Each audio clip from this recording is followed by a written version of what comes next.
Hello student, my name is Ritu and today we will discuss Carnot theorem। ये आपकी important theorem है जो BSc exam में पूछी जाती है आपसे। ठीक है, तो आज हम बात कर रहे हैं कार्नोट थ्योरम के बारे में।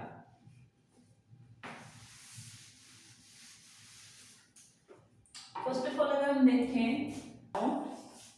हीट इंजन, ठीक है, यानी हमने देखा था कि कार्नोट हीट इंजन के अंदर क्या होता है, आपकी चार प्रोसेस इन्वॉल्व होती हैं। टू आपकी आइसोथर्मलिक प्रोसेस होती हैं, टू आपकी एडियाबैटिक प्रोसेस होती हैं। ऐसे ही आपका कार्नोट थ्योरम है जिसके अंदर आप यूज करोगे कार्नोट साइकिल। तो अगर हम कार्नोट थ्योरम की बात करें तो आपको एक साइंटिस्ट था जिसका नाम था कार्नोट, उसी के बेस पे आपका कार्नोट थ्योरम इसको नाम गिवन है। ठीक है, यहाँ से अगर हम बात करें कार्नोट थ्योरम के अंदर तो हम कंसीडर करते हैं एक आइडियल इंजन। आइडियल मीन्स जितनी आप इनपुट दे रहे हैं उतनी ही आपको आउटपुट दे रहा है, वो 100% एफिशिएंसी है जिसकी। अगर हम प्रैक्टिकली बात करें तो वो इम्पॉसिबल नहीं है, ओनली थ्योरेटिकल हम लिखते हैं कि हमने कंसीडर कर लिया एक ideal heat engine, but practically it is impossible. ठीक है, तो यहां से हमने क्या बोला कि हमारे पास एक आइडियल हीट इंजन है। हमारे पास क्या है, एक सोर्स है। सोर्स क्या होगा, यानी जो हमारे को हीट प्रोवाइड करेगा। ठीक है, एक हमने कंसीडर कर लिया कि हमारा जो टेम्परेचर है, टेम्परेचर इसको हमने कंसीडर कर दिया T1। ठीक है, यहाँ पे हमने क्या कंसीडर कर दिया, सिंक है हमारा, और यहाँ पे हमारा टेम्परेचर क्या है T2। और क्या किया हमने, दो ऑब्जेक्ट कंसीडर कर लिए जिसको हमने बोला आई, और सेकंड हमने कंसीडर कर दिया डिवाइस आर। ठीक है, यानी ये हमारा क्या है, डिवाइस है I. I means irreversible device, R means reversible. Irreversible और रिवर्सिबल साइकिल्स क्या हैं, ये हम क्लास में डिस्कस कर चुके हैं, तो ये दोबारा रिपीट करेंगे। तो यहाँ पे हमने क्या किया, हमने कंसीडर कर दिया एक हमारे पास सोर्स है, एक हमारे पास सिंक है। सोर्स मीन्स जहां से हमें क्या मिलती है, हीट मिलती है। ठीक है, यानी हीट यहाँ से क्या की जाती है, अब्जॉर्ब करेगा सिस्टम या डिवाइस आई। ये क्या है, इसने यहां से क्या किया, हीट अब्जॉर्ब की Q1, यानी सोर्स से एट टेम्परेचर T1 पे हमारा जो डिवाइस है आई, उसने Q1 हीट अब्जॉर्ब कर ली।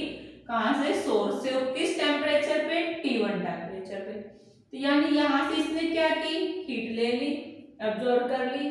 तो क्या किया, कुछ वर्क डन किया, तो हमने ये आई को इस आर से कनेक्ट कर दिया कि इसने जितना वर्क डन किया बाकी हीट किसको दे देगा, ये सिंक को, और वो क्या है Q2।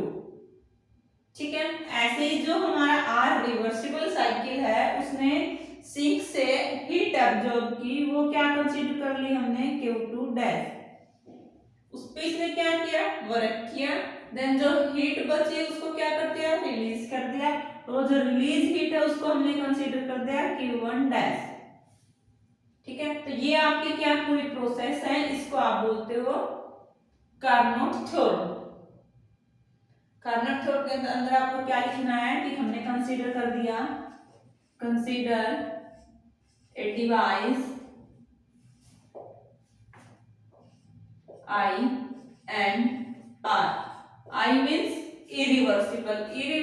इरिवर्सिबल प्रोसेस क्या पढ़ी थी हमने, क्या जो भी आपकी इनिशियल पोजीशंस पे वो साइकिल घूम के अगर नहीं आती वैसे ही, यानी हमने स्टार्ट कर दिया यहाँ से, यहाँ पे हमारे पास T1 टेम्परेचर और P1 प्रेशर।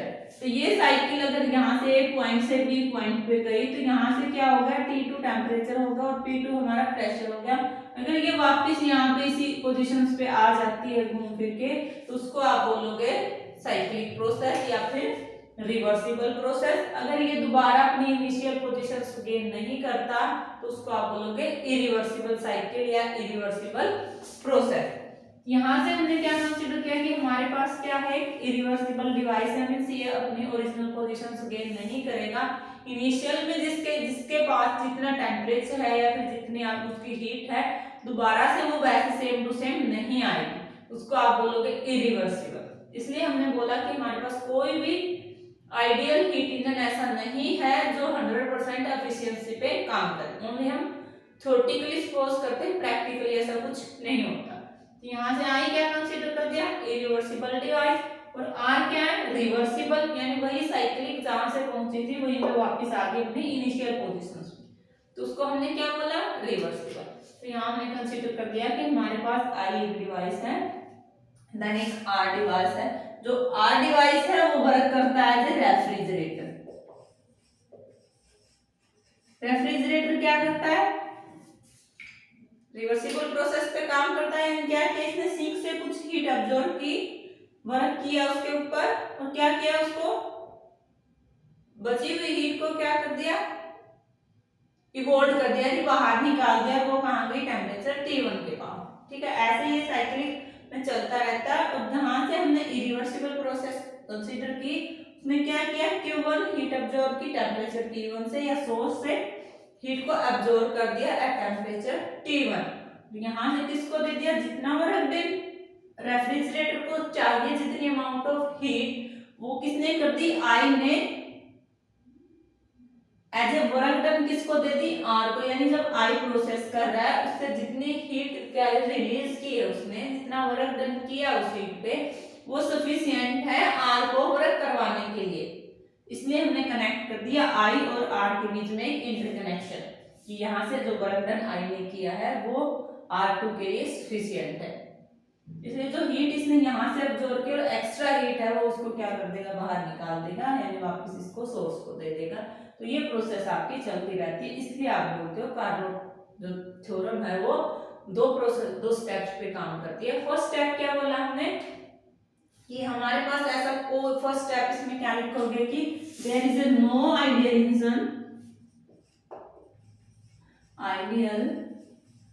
Engine practical. ठीक है, सेकंड क्या कंसीडर करेंगे कि हमारे जितने भी जो डिवाइस हैं वो काम कर रहे हैं हमारे T1 टेम्परेचर पे, जो उसके अंदर क्या होगा, हीट भी सेम रहेगी। यानी जब भी all device working at same temperature having same efficiency,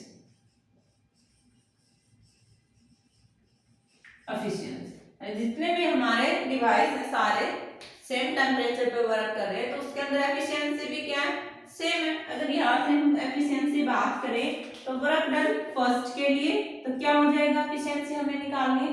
efficiency क्या है, एफिशिएंसी को आप ऐसे ईटा से आप क्या रिप्रेजेंट करते हो, एफिशिएंसी ऑफ हीट इंजन। ईटा से हमने क्या कर दिया, एफिशिएंसी ऑफ हीट इंजन की। तो यहाँ पे हम फर्स्ट किसके लिए निकालेंगे, फर्स्ट के लिए। तो क्या हो जाएगी हमारी एफिशिएंसी, क्या हो जाएगी, Q1 T1, और किसके लिए, फर्स्ट के लिए। ऐसे एफिशिएंसी डैश निकाले सेकंड के लिए, वो क्या हो जाएगी, Q2 T2। यानी जितना टेम्परेचर पे जितनी हीट रिवॉल्व या अब्सॉर्ब हुई है, वो आपकी क्या है, एफिशिएंसी। ठीक है, यानी कितनी जो डिवाइस ने हीट अब्सॉर्ब की थी, उस पर कितना वर्क डन किया है, बाद में कितनी हीट उसने रिलीज कर दी है, वो आपका क्या है। अगर हम यहाँ से कंसीडर कर दें कि यहाँ पे इस R ने जो वर्क डन किया वो कर दिया Q2 dash minus Q1 dash. ठीक है, तो यानी जो इस वर्क डन को करने के लिए जितनी एनर्जी की रिक्वायरमेंट थी, वो हमारी कितनी है, Q2 माइनस Q1 डैश। बाकी क्या किया, एक्स्ट्रा इसने रिलीज कर दिया, और किसके पास भी, दोबारा से सोर्स के पास। ठीक है, ये है आपकी Carnot theorem which is very important. यहाँ पे अब हम इसका एस्टे डायग्राम देखेंगे, यानी indicator diagram of Carnot theorem. ठीक है जी।